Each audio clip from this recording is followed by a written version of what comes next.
Hello everybody, welcome to my channel. I'm Dr. Perkins, a board certified OBGYN, and today we're talking about can submucosal fibroids prevent pregnancy? Now fibroids are very common. Up to 50 to 80% of females may have fibroids at some point in their lifetime, whether or not you're aware of them. But what I want you to take away here is that not all fibroids are created equal. We'll talk about that today. But first, we'll start by talking about what are fibroids, how submucosal fibroids affect fertility, and we'll finish up by talking about can removing a submucosal fibroid increase fertility.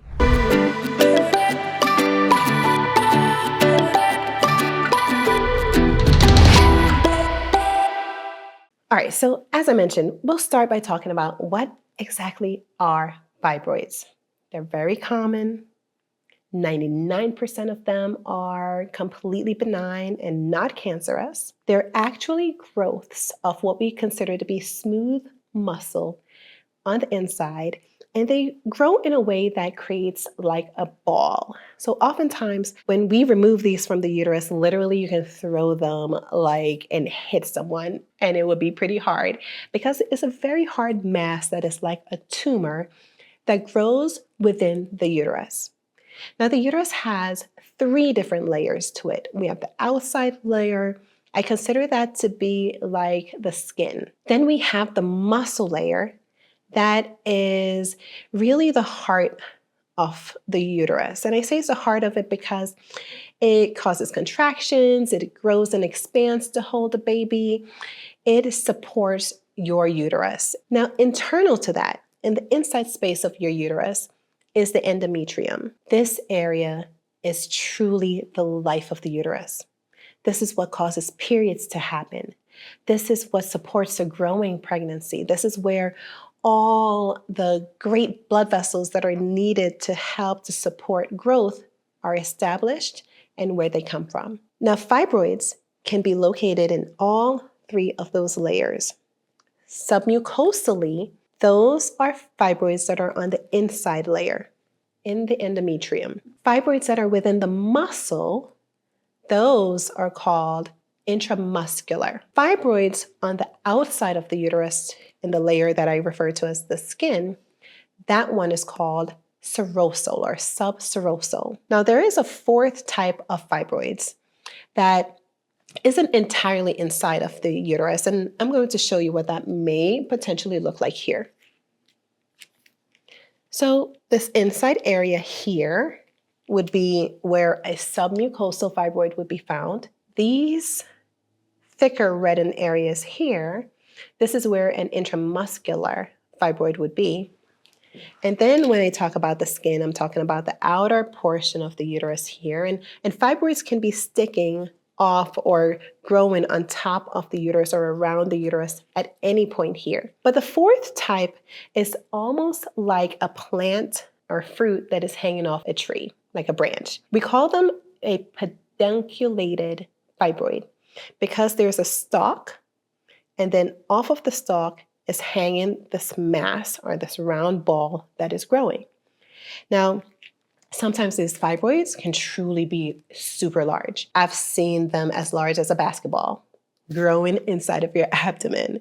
And they can be as small as a grain of rice. As I mentioned earlier, all fibroids are not the same and they don't cause the same symptoms. Those that are submucosal, they're the ones that may cause heavy bleeding. They're the ones that may cause pain when your cycles are on. Those are the ones that can cause miscarriages and pregnancy issues. When we think of the fibroids that are in the muscle, the intramuscular ones, those sometimes can cause pain with your cycles because the muscles are responsible for contracting and squeezing. And so if there is a mass in between the muscle fibers, when the muscle squeezes, you may have increased pain because they're disrupting the normal and natural function and pull within the muscle fibers. Fibroids that are subserosal on the outer part of the uterus, those most often cause no symptoms. Now you may feel like you are fuller. You may have a little bit more bloating, but this is more of the effect of having the physical fibroid there, not so much because of the function of the uterus. So most of these fibroids that are subserosal, they can remain there, they can be there for years, and they are just completely not bothersome. The same happens with pedunculated fibroids. Those fibroids may push against your bladder or your bowels, but really and truly, they're not causing you bleeding and they're not causing pain. So now let's talk more about submucosal fibroids and why we're here today. Do they prevent pregnancy? And the simple answer is yes, they can prevent pregnancy. The most common reason why they could prevent pregnancy is because of the mass effect inside of the uterus. Remember, submucosal means within the uterus. These fibroids can distort the inside space inside of your uterus. If we bring out our model again, and if this is our spacing here, and we have a round, consider this like a round ball sitting in that space. Instead of us having this triangular open area here, a distortion can make it very difficult for egg and sperm, after fertilization has occurred, it will make it difficult for them to implant in this space because the fibroid is taking up that space. Sometimes the fibroids there can also cause a lot of internal inflammation that also makes it very difficult for a normal pregnancy to develop there. As I mentioned earlier as well, they love vasculature. What is that? Vessels, blood. They love to keep it all for themselves.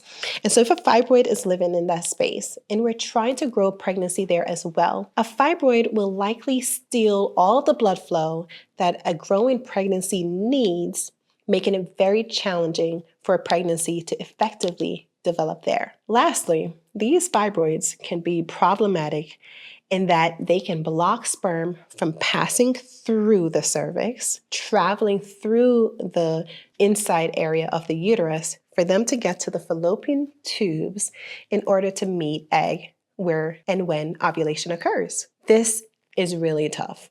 And so when we have these submucosal fibroids, the question then becomes, how do we treat them? And do we need to treat them? When we consider risk of miscarriages, when we consider infertility, submucosal fibroids can be a true problem. And out of all types of fibroids, they are the most risky. If you have a history of fibroids, maybe you are unsure whether or not they're submucosal or intramural or intramuscular or subserosal, maybe you have all these questions. The first thing that we'd like to do, and the most important thing here, is getting the appropriate diagnosis. The best way to look at fibroids is by getting an ultrasound that is done through the vagina, as well as an ultrasound through the abdomen. This will give us a better idea of how many fibroids you have, the sizes of each of them, and where exactly they're located. If your fibroids are submucosal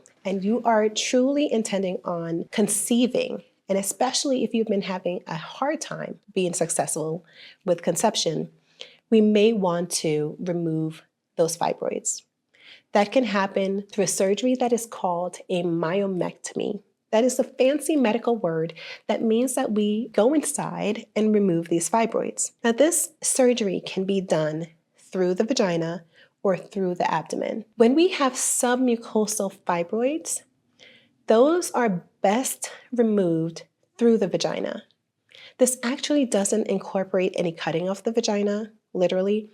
You're in the operating room, very similar to getting a pap smear done. And we place the instruments through the vagina. We'll go directly to the inside part of the uterus, go directly to the fibroid, and remove it that way. This surgery is one that requires very little downtime and is very effective at removing the fibroid, essentially resetting the inside part of your uterus so that it is the perfect environment for conception and pregnancy, but also resetting your system so that you're no longer having symptoms of a submucosal fibroid like irregular spotting, heavy bleeding, long periods, having miscarriages or recurrent pregnancy loss. Removing a submucosal fibroid will take care of all of those things. So can removing a submucosal fibroid increase your fertility? Absolutely. And if you're dealing with this situation, regardless of the size of the fibroid, I would highly encourage that you remove them. Now, your hormones and your reproductive system are closely intertwined. Understanding those signals and what's happening internally can be a challenge. And to help you possibly navigate this, I'd like to offer you a free copy of my ebook, Hormones Don't Lie. Why? Because this journey can be one that is filled with a lot of ups and downs. And understanding our hormones, one, is a great start, but two, can be very difficult. And I'd like to help you with that journey. If you'd like a copy of this ebook, please click the link below this video and I'll send it your way. Thank you so much for listening today. If you have any questions or concerns, share them in the comments. And if you'd like to share this video with a friend or two, please do so.